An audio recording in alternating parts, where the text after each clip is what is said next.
اعوذ باللہ من الشیطان الرجیم بسم اللہ الرحمن الرحیم رب اشرح لی صدری ویسر لی امری واحلل عقدۃ من لسانی یفقہوا قولی۔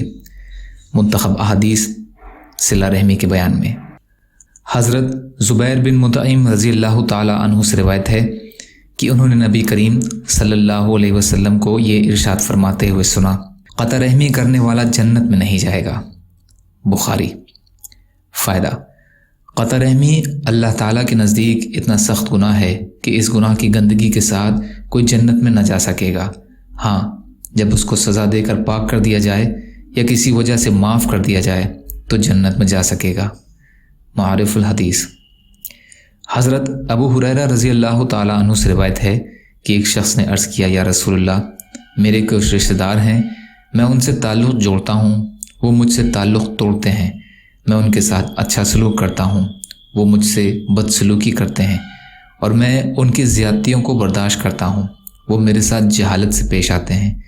رسول اللہ صلی اللہ علیہ وسلم نے ارشاد فرمایا، جیسا تم کہہ رہے ہو اگر ایسا ہی ہے تو گویا تم ان کے منہ میں گرم گرم راکھ جھونک رہے ہو، اور جب تک تم اس خوبی پر قائم رہو گے تمہارے ساتھ ہر وقت اللہ تعالیٰ کی طرف سے ایک مددگار رہے گا۔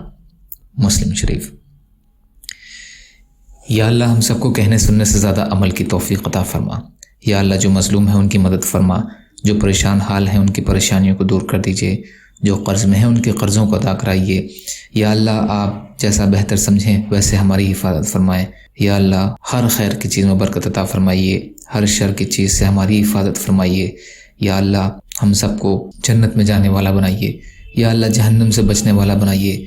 یا اللہ ہمارے سب سے اچھے اعمال ہمارے آخری اعمالوں کو بنا دیجئے۔ یا اللہ دین کا کام آسان کر دیجئے، جو مانگا وہ بھی عطا کر دیجئے، جو بھول گئے ہوں اپنے فضل کرم سے عطا فرمائیے برحمتک یا ارحم الراحمین۔ لا الہ الا اللہ محمد رسول اللہ۔ السلام علیکم۔